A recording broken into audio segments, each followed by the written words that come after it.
కార్యక్రమం పాల్గొంటున్న మీ అందరూ కూడా రెండు చేతులెత్తి నమస్కరిస్తూ, నేను 7 మాసాలైతే సినిమాటోగ్రఫీ మినిస్టర్ అయ్యి చాలా మంది ప్రొడ్యూసర్స్, డైరెక్టర్స్, సినిమా హీరోలు క్లాప్స్ కొట్టాలి, మీరు ఇంక ఇనాగ్రేషన్ రావాలంటే నేను ఎప్పుడు పోలే. ఎందుకంటే సమయం లేక నా రోడ్స్ అండ్ నేషనలైజ్ బిల్డింగ్స్ కానీ R&B కానీ పెద్ద శాఖతో పాటు మధ్యలో ఎన్నికలు రావడం, పెద్దగా నాకు ఈ సినిమాల మీద పోవాలని ఇంట్రెస్ట్ కూడా లేకపోవడం. కానీ మా దయాకర్ వచ్చి 10th రోజు ఈవినింగ్ 7 గంటలు నువ్వు ప్రసాద్ స్టూడియోకి రావాలి అని చెప్పి మంచి ఓకే అని చెప్పిన. ఏ సినిమా ఏంటి అని ఏం అడగలే. కానీ అందులో ఒకటి చెప్పిండు, కీరవాణి గారికి కూడా వస్తున్నారు సార్, మీరు కీరవాణి గారు వస్తున్నారు. మనం తెలంగాణ గీతమే కాదు మన దేశానికే ఆస్కార్ అవార్డు తొలిసారి ఇప్పించిందంటే నాకు ఆయన అంటే చాలా ఇష్టం అని చెప్పి నేను ఆయన పేరు చెప్పిండు. దయాకర్ గారు అదనంగానే ఒప్పుకొని రావడం. ఈరోజు మురళి గారు ఒక మంచి చిత్రం, దాని స్టోరీ నాకు దయాకర్ చెప్పింది కానీ నేను బయట చెప్పకూడదు, ఇక కొద్దిగా చెప్పింది కానీ వారికి. అలాగే మా సుమన్ గారు, నేను యూత్ కాంగ్రెస్లో ఉన్నప్పుడు నల్గొండకు తీసుకొచ్చినప్పుడు ఒక జిమ్ ఓపెనింగ్, నేను అప్పటికి ఎమ్మెల్యే కాలేదు. తర్వాత 6 సార్లు ఎమ్మెల్యేగా, ఎంపీగా 6 సార్లు గెలిచాను. తర్వాత మా గురువు గారి బిడ్డ మా చెల్లె వెన్నెలకు, అలాగే మన బెల్లయ్య నాయక్ గారు, మూల వెంకరెడ్డి గారికి, ఇంకా మన సుమిత్ర చంద్రబోస్ గారు కూడా మననే కలిశారు నా దగ్గరికి వచ్చి. ఇంకా వేదిక మీద ఉన్న చాలా మందికి అందరికీ, అంటే ముఖ్యంగా మా అద్దంకి దయాకర్ నటన చూడలే కానీ ఆయన జ్ఞానం, ఆయన టీవీలలో మాట్లాడే ప్రతి సబ్జెక్టు, ఏ డిబేట్లో పాల్గొన్న అనర్గల్గా మాట్లాడుతూ ప్రతి సమస్య మీద ఎవరు ఏమడిగినా ఎప్పుడు కూడా టీవీలో ఇవ్వండి, ఎప్పుడు రచ్చిపోడు ఆయన. ప్రతి సబ్జెక్టు కూడా అవగాహనతో మాట్లాడి ఒక స్పృహతో ఉన్న నాయకుడు ఆయన. భూమిష్టం ఆయన చట్టసభల్లో కాకుండా నేను మన ఎన్నికలు చెప్పిన, తప్పకుండా నువ్వు ఎప్పటికీ పెద్ద నాయకుడు అయితే అని చెప్పి సింగతుర్తి మీటింగ్లోనే చెప్పాను. ఎందుకంటే అతని స్టైల్ నాకు తెలుసు కాబట్టి సింపుల్గా ఉంటూ ప్రజల మధ్యలో ఉండి ప్రజా సమస్యల మీద ఎప్పుడు కూడా స్పందించే వ్యక్తి. ఇకపోతే మీ అందరికీ కూడా తెలంగాణ సినిమా ఇండస్ట్రీ శాఖ మంత్రిగా మురళి గారికి తప్పకుండా నేను ఆశీర్వాదం ఇస్తున్నాను. ఆ గవర్నమెంట్ సపోర్ట్ ఉంటుంది, నా సపోర్ట్తో పాటు మా ముఖ్యమంత్రి గారి సపోర్టు. ఇలాంటి సినిమాలు రావాలి, ప్రజలలో మార్పు రావాలి. కొందరు రాజ్యాంగం మారుస్తామని, కొందరు అదని, కొందరు కులం మతం పేరు మీద జరుగుతున్న ఈ విదేశాలలో ఇండియా ఫైల్స్ లాంటి సినిమాలు ఇప్పుడు అవసరం. 140 కోట్ల జనాభాలో ఈరోజు మనం విభిన్న జాతులు, కులాలు, మతాలు అందరం కలిసికట్టుగా ఉంటేనే మనం ముందుకు పోగలం. కానీ కులం పేరు మీదనో మతం పేరు మీదనో విమర్శలు చేసుకోవడం మాని కలిసిమలిసి మన దేశాన్ని, మన రాష్ట్రాన్ని, మన గ్రామాలని అభివృద్ధి చేసుకుంటూ పేదవాళ్ళని ఒక చెయ్యి అందిస్తూ పైకి తీసుకురావాల్సిన సమయం.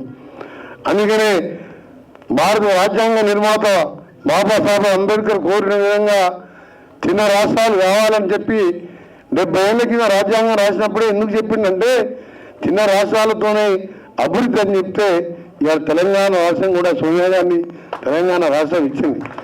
కానీ ఇచ్చినప్పుడు ఈ 10 సంవత్సరాలు మనం ఏం సాధించుకున్నాం ఒకసారి ఇంకా చూస్తే శూన్యంలా అనిపించి ఇవాళ తెలంగాణ గీతాన్ని మొదలు పెట్టించుకున్న మా ముఖ్యమంత్రి గారు ఇదే కీరవాణి గారు ప్రపంచంలో మన తెలుగు జాతిని కీర్తి పతాకాన్ని తీసుకెళ్లిన కీరవాణి గారు తెలంగాణ గీతానికి ఇలా గ్రామాన వింటుంటే మాకు నిజంగా ధన్యవాదాలు సార్.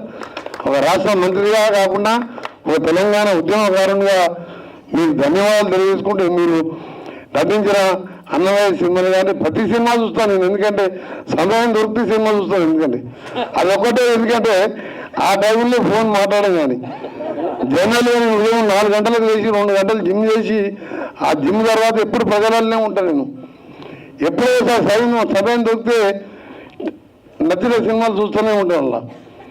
అందుకనే మీరన్నా, మీ సినిమాలన్నా, మీ సంగీతం అన్నా, మీ పాటలన్నా, మీ దానిలో అర్థం నిజంగా ఇప్పుడు రెండవ పాట, మొదటి పాట, 2 పాటలు చూసినాక నాకు ఆడికెళ్ళి జరగబుద్ధి కాలే. మీ అర్థం దయాకర్కి చెప్పిన, మీ 10 నిమిషాలు కలిసి కీరవాణి గారిని సన్మానం చేయాలి, నాకు అదృష్టం కల్పించిన దయాకర్ నువ్వు, అలాగే మీ నటనకి ఏమైనా నిన్ను కూడా అభినందించాలి. కీరవాణి గారిని ఎందుకంటే అవార్డు వచ్చిన తర్వాత మనం రాష్ట్ర ప్రభుత్వం తర్వాత కూడా ఎప్పుడు అఫీషియల్గా సన్మానం చేయాలి. కాబట్టి నాకు అవకాశం, అదృష్టం కల్పించడం, సన్మానం చేసిపోతా అని చెప్పి అన్నాన్ని 2 గంటల పైన ఎందుకు కూర్చున్నాం.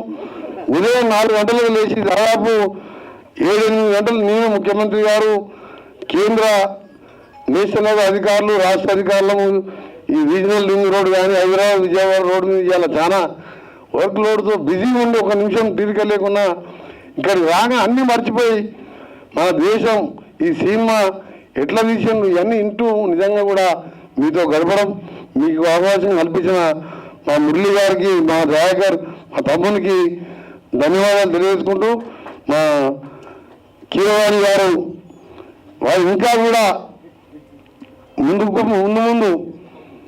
మన మన తెలుగు జాతిని పైకి తీసుకొచ్చే విధంగా ఇంకా కూడా ముందుకు పోవాలని, వారికి నిండా 100 ఏళ్ళు ఆరోగ్యంగా ఉండాలని భగవంతుని ప్రార్థిస్తూ, ఎందుకంటే అలాంటి వ్యక్తి మన తెలుగు గడ్డపై పుట్టడం నిజంగా తెలుగు వారందరూ కూడా గర్వించదగిన విషయం. అలాగే రాహుల్ ఇప్పుడు మనకు ఒక మంచి యువ సింగర్గా ఇంత క్రేజీ, ఆయన పాటలన్నీ రోజు వింటూ ఉంటాం కార్లో కూర్చొని. మీ అందరికీ కూడా ఇక్కడ పాల్గొంటున్న మీ అందరికీ కూడా మరొకసారి మంచి పెద్ద మీటింగ్లో పోయినా ఇంత సాటిస్ఫాక్షన్ ఉండదు, కానీ ఇలాంటి మీటింగ్లో ఇంత మంచి కలుసుకోవడం చాలా సంతోషం. మీకు సంబంధించిన సినిమా రిలీజ్ అప్పుడు కానీ ఇంకా ఏ సహకారం కావాలన్నా మీరు డెఫినెట్గా ఎప్పుడన్నా రావచ్చు.